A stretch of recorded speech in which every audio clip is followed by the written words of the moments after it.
A parent and kid go to a store and see a new Star Wars logo set. Immediately, the kid is having a full-blown meltdown right there in the aisle. Is this realistic? Absolutely. Is this reasonable? No. What the parent hasn't seen is that for 4 hours a day, every day, Disney has been flashing Star Wars-themed lights straight through the kid's eyeballs and into his soft little mashed potato brain. The book I'm talking about today is The He-Man Effect by Brian Box Brown. He used He-Man to get the point across, but I'm going to use franchises I'm a bit more familiar with, and if you're watching this video, I bet you are too. Edward Bernays had a famous uncle, Sigmund Freud, grandfather to modern psychology. Freud studied psychology, Bernays manipulated it. Bernays had theorized that humans have subconscious needs and desires. They are completely unaware that they exist, but if you fulfill them, people will feel satisfied and feel inclined to agree, even if it's not in their best interest. This is called manipulation.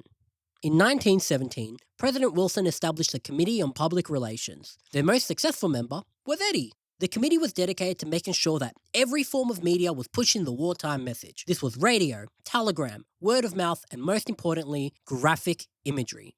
The thing about images is that they can speak to even the illiterate. The thing about propaganda is that it works. That's why we see it over and over and over and over.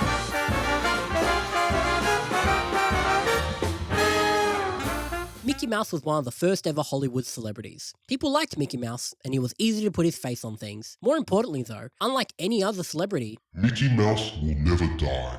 To understand why Mickey was so successful, you need to understand the development that occurs during a child's formative years. Kids spend a lot of their time in a state called imaginative play. This is a huge part of their development and massive in shaping who they are. Kids learn to play with each other, which in turn teaches them how to interact and cooperate with other humans. At a high level, a kid might find a stick and imagine it's a sword. Then, that kid can come up with a whole odyssey where he's the hero out to do good and fight the injustices of the world. This kid then grows up to believe that they should do good and do their best to stop bad things from happening. In place of the stick, a lot of kids got the fucking mouse. Huge chunks of their formative years were now branded. They didn't play with sticks, they got Mickey Mouse toys. Years later, Disney was releasing their first ever feature-length film, and there was a high turnout of parents taking their kids to see it. These parents grew up with the mouse. These parents saw Disney and were reminded of their formative years, when their life was stress-free, when they had no worries and could just play and have fun. They wanted to relive those years, and they wanted to do it with their kids. Unknowingly, Disney had tapped into the power of nostalgia. Nostalgia evolved into a much broader concept. It's now understood to be an emotional reminder of an earlier time in our lives. It conjures up the warmth and safety only a child can feel. These emotions get wrapped up in physical objects, or sounds, or smells. Later on in life, when we find these reminders, they produce a strong reaction. World War I ends and Bernays moves into advertising. We can thank him for making it socially acceptable for women to smoke. In 1929, he staged an event during the Easter Day Parade of New York City. When he gave the signal, a large group of young and attractive women pulled out their cigarettes and lit them up. This blew up all over the news, but Bernays knew it would. He was already in front of the conversation and tied cigarettes to women getting the right to vote. He called them torches of freedom. He played on the American values and associated smoking with liberation, positioning the media to say, if you were against cigarettes for women, you were anti-American. This worked really fucking well, and cigarette sales basically doubled because now both sexes were buying them. Every single advertiser in the world saw the success here, and like that, traditional advertising was out the door. To be effective, you could no longer just tell people about your products. Your advertisements needed to play on the human psychology. After World War II, the US taxed their rich and saw a massive boom in the middle class. The hottest piece of tech was the television. They were adopted into everyday lifestyle, and everybody but the poor got one. TVs are a form of communication, specifically a visual form. Advertisers who used to sponsor radio stations now had to develop dedicated advertisements for their salesmen in every living room. Networks realized that they could sell airtime, and the commercial break was born. Commercials are repeated, which makes them effective. It gives the viewer multiple experiences to process the information, build associations in their head, and influence their behavior and feelings to buy. TV commercials started to build on what Bernays had discovered. Bernays moved to international affairs. In 1950, Chiquita Banana hired Bernays to help with a little public relations problem they were dealing with in Guatemala. Jacobo Arbenz Guzman was elected president, and he had some land reforms planned. Chiquita was the biggest landowner and employer in Guatemala.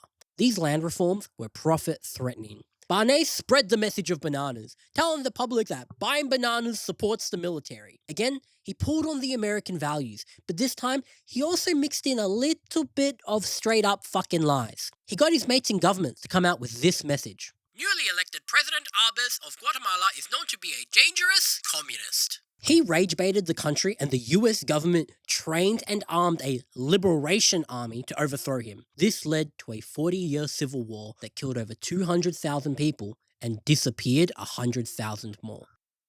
TV content was designed for the whole family. This led to the rise of the sitcom. Sitcoms generally give a character for each family member to relate to, and then paint a fun and family value world that everyone could enjoy.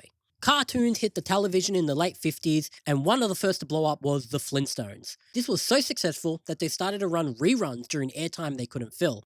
One of those time slots was Saturday morning.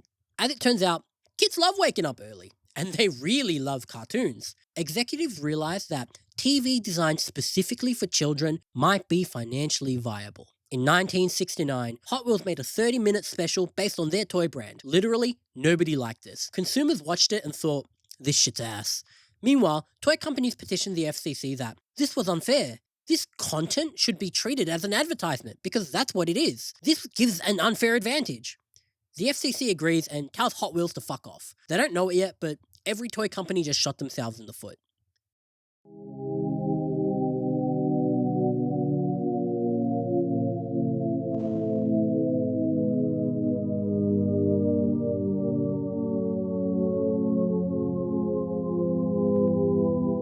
Kids like TV. They really, really like TV. They start acting different, the parents notice. Studies are performed, and it's determined that too much television is bad for a child's mental health. More than that though, advertising to children is way fucking worse. It's determined that kids can't tell the difference between content and advertising. Kids aren't aware of the techniques advertisers are using to promote their products, so they take everything they hear as absolutely true. Kids watch Bugs Bunny eating a carrot and it's fine. Then Bugs Bunny says, buy my cereal. It's the best cereal ever. Your life will literally change when you buy my cereal. And now the kids are freaking the fuck out because they're at the shop and they want the cereal. These studies pile up and parents start trying to take action to protect their kids. Unfortunately, manipulating kids is very profitable, so they increase commercial airtime during children's programming to 20% of each hour. After all, kids can't tell the difference anyway.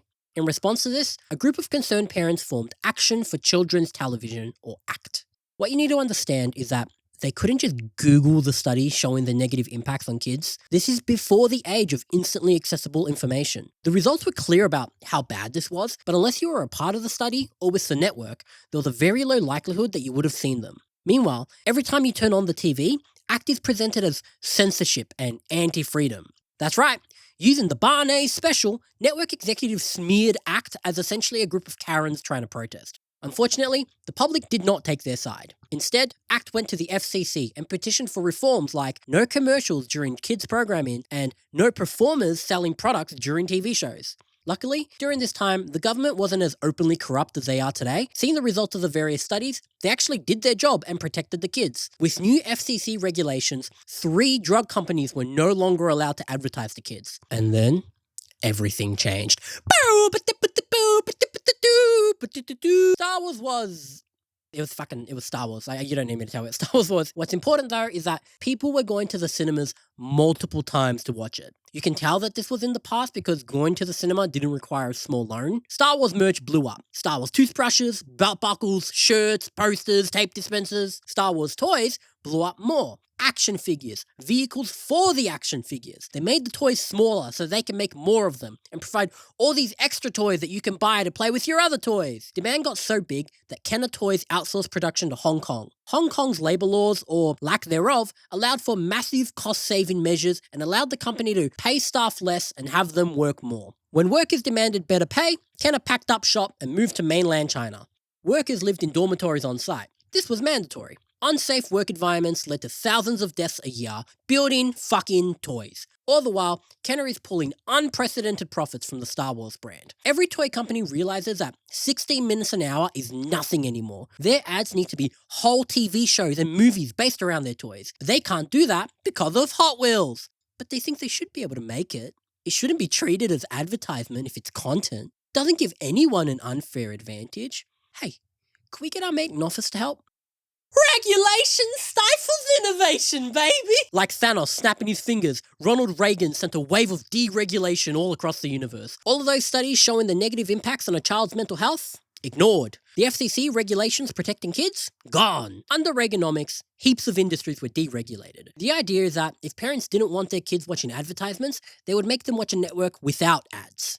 This ignores the fact that literally nobody understood the issue, and also that every single network saw the success of Star Wars and were all about to do the exact same thing. It was a no-holds-barred content dump dedicated to selling toys.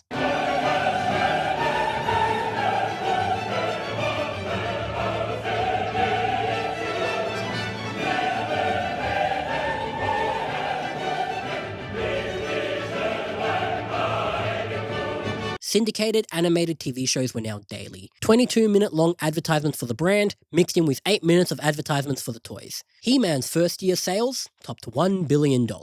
We were psychological terrorists, I think, with He-Man. Mark Ellis said it at the time. We burned it into their little pea brains. And we did. The story pretty much ends here. A little bit of regulation to not advertise cigarettes to kids and shit like that, but largely the problem has just become super normalized. Years go by, and guess what? The kids have grown up, but they still love these franchises. These toys were literally a part of their formulative years. Not just in their entertainment times, but also in their development times. Before hyper-advertising, kids imagined themselves fighting great villains that they had created in their minds. Now, that villain is Darth Vader, and they are a Jedi. Corporations realize that they can control an adult's spending power if they market to them as kids. Now, there are dedicated channels for kids to find content. More and more franchises are launching infinite TV shows and infinite toy ranges with zero regulation despite the clear impacts on a child's mental health. Advertisers have access to a child's mind way more than propaganda posters had access to anyone else's in World War I.